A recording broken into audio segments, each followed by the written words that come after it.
नमस्कार, आप देख रहे हैं पब्लिक टाइम्स पूर्वांचल। मैं हूं हेमा। आइए जानते हैं देवरिया की खास खबरों को विस्तार से। अपर सत्र न्यायाधीश सुभाष चंद्र मौर्य की अदालत ने 18 वर्ष पुराने मादक पदार्थ मामले में फैसला सुनाते हुए आरोपी को दोषी करार दिया है। अदालत ने गोपाल कुमार जायसवाल को 15 माह के कारावास और 15,000 रुपए के जुर्माने की सजा सुनाई है।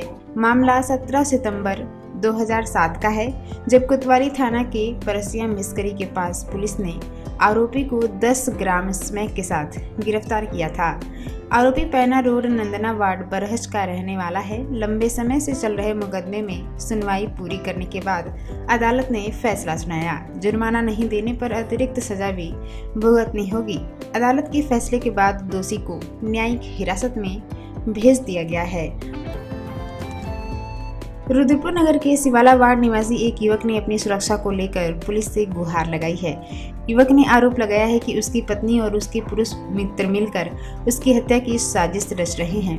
युवक ने पुलिस को तहरीर में बताया है कि उसकी पत्नी पिछले 3 वर्षों से उससे अलग रह रही है। 12 नवंबर को जब वह किसी काम से फतेहपुर गाँव गया था, तभी उसकी पत्नी अपने पुरुष मित्र के साथ उसके घर पहुंची और कमरे का ताला तोड़कर अंदर घुस गई।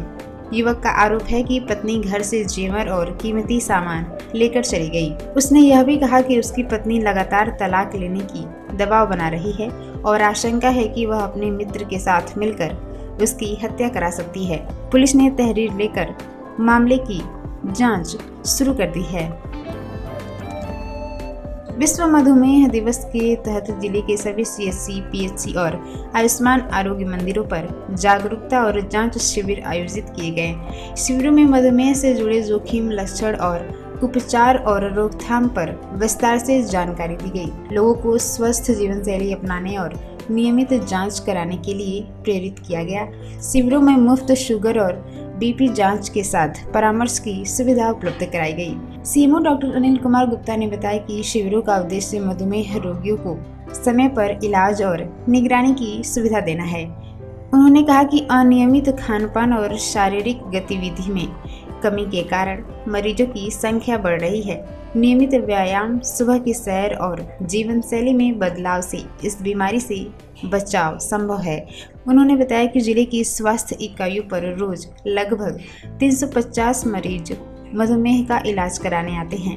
कार्यक्रम की नोडल अधिकारी डॉक्टर अश्विनी पांडेय ने कहा कि इस वर्ष मधुमेह के साथ जीना है, स्वस्थ और सक्रिय जीवन थीम पर कार्यक्रम आयोजित किया गया।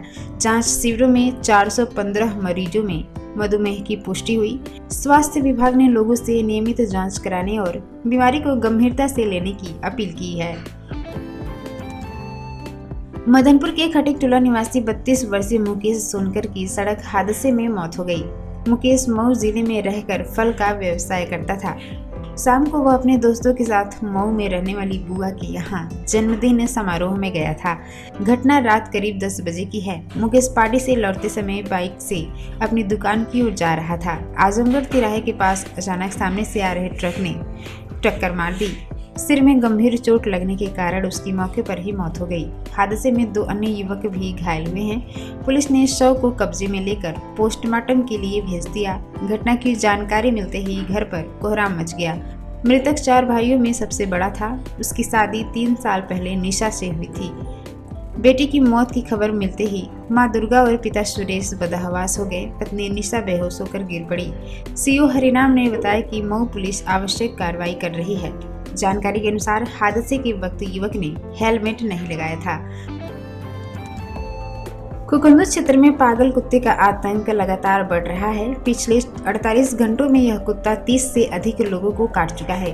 कोचिंग से लौट रही 11वीं की छात्रा समेत 10 लोग इसकी चपेट में आ गए हैं। डर का माहौल इस कदर है कि लोग घर से निकलते समय लाठी डंडा लेकर चल रहे हैं। कुत्ते का हमला बसडीला, नरौली खेम से बढ़कर शेरवा, बभनौली, तेनुआ, बेलवा और कुसमाहा तक पहुंच चुका है। बसडीला गांव में सबसे ज्यादा हमले हुए हैं। 4 वर्षीय राज को कुत्ते ने आंख के पास काट लिया, जिसे ग्रामीणों ने दौड़ाकर बचाया। लोगों ने DM दिव्या मित्तल से कुत्ते को पकड़वाने की मांग की है। बाजार की दुकान और गांव में रात में पहरा लगाया जा रहा है। न्यू पीएचसी खुकुंदू में करीब 40 रेबीज और 150 टीटबैक इंजेक्शन मौजूद हैं, लेकिन मरीजों को देवरिया, भलुनी और सलेमपुर भेजा जा रहा है। सप्ताह में सिर्फ मंगलवार और शुक्रवार को ही टीकाकरण होता है। ग्रामीणों ने कहा कि कुत्ता यहीं काट रहा है, पर इलाज के लिए 15 किलोमीटर दूर जाना पड़ रहा है, जबकि इंजेक्शन यहीं उपलब्ध है। लोगों ने तत्काल उपचार व्यवस्था बदलने और कार्रवाई की मांग की है। सलेमपुर में लगातार लग रहे जाम की शिकायतों के बाद प्रशासन सक्रिय हो गया है। प्रभारी कोतवाल धर्मेंद्र कुमार मिश्र बस स्टेशन पहुंचकर देखा तो 4 अनुबंधित बस चालक सड़क के बीच बस खड़ी कर सवारी भर रहे थे। इससे दोनों ओर वाहनों की लंबी कतार लग गई थी। स्थिति देख प्रभारी कोतवाल ने मौके पर पहुंचकर खुद जाम हटाने की कोशिश की, लेकिन बस चालकों ने बस को सड़क से नहीं हटाया। इसके बाद पुलिस ने चारों बसों पर कुल 6000 रुपए का चालान कर दिया। चालान होते ही बसों को हटाया गया और सड़क तुरंत साफ हो गई। पुलिस की कार्रवाई से अन्य वाहन चालकों में हड़कंप मच गया। सीओ मनोज कुमार ने बताया कि यातायात व्यवस्था सुधारने के लिए अभियान चलाया जा रहा है। बसों का चालान करने के साथ ही एक बाइक को सीज कर दिया गया। पुलिस का कहना है कि अवैध रूप से वाहन खड़ा कर जाम लगाने वालों पर सख्त कार्रवाई की जाएगी। खुकुंदू थाना क्षेत्र के सोनोला गांव में सायकाल आपसी विवाद के दौरान पड़ोसियों ने पिता, पुत्र और 2 बेटियों पर हमला कर दिया। सभी घायलों का स्थानीय अस्पताल में इलाज कराया गया, जिनमें एक की हालत गंभीर बताई जा रही है।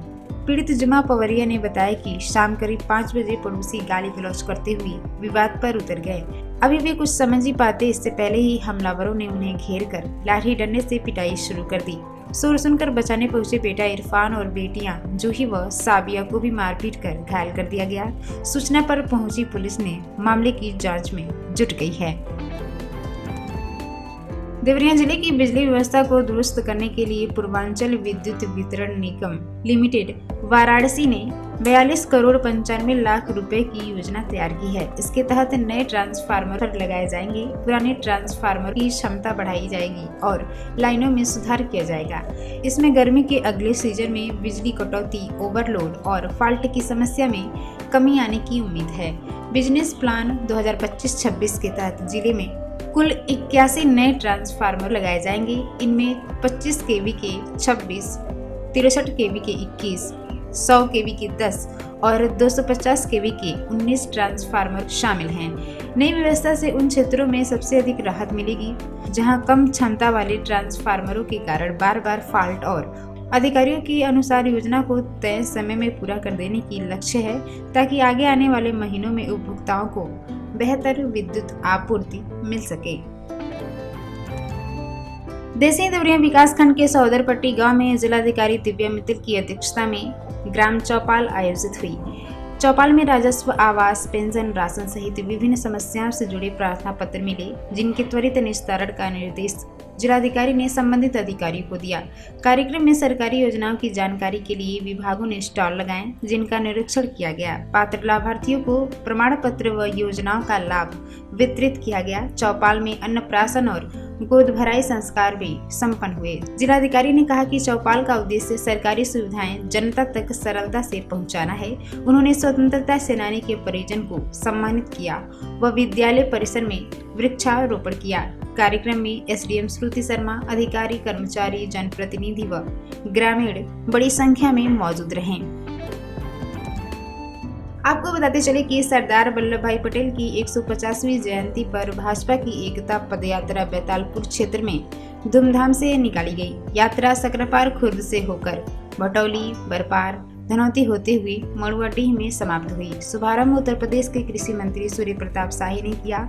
उन्होंने कहा कि सरदार पटेल ने देश की एकता की नींव रखी है, जिसे आगे बढ़ाना हमारा कर्तव्य है। बताया कि सरदार पटेल के आदर्शों को जन जन तक पहुंचाना जरूरी है। समापन समारोह में औद्योगिक मंत्री आशीष पटेल ने भाग लिया और कहा कि एकता की भावना को उद्योग और रोजगार से भी मजबूत किया जाएगा। इस दौरान स्थान स्थान पर सांस्कृतिक कार्यक्रम, देशभक्ति गीत और नारे लगाए गए। ये थी देवरिया की खास खबर। आप इसे देख रहे थे पब्लिक टाइम्स पूर्वांचल पर। मैं थी आपके साथ हेमा। नमस्कार।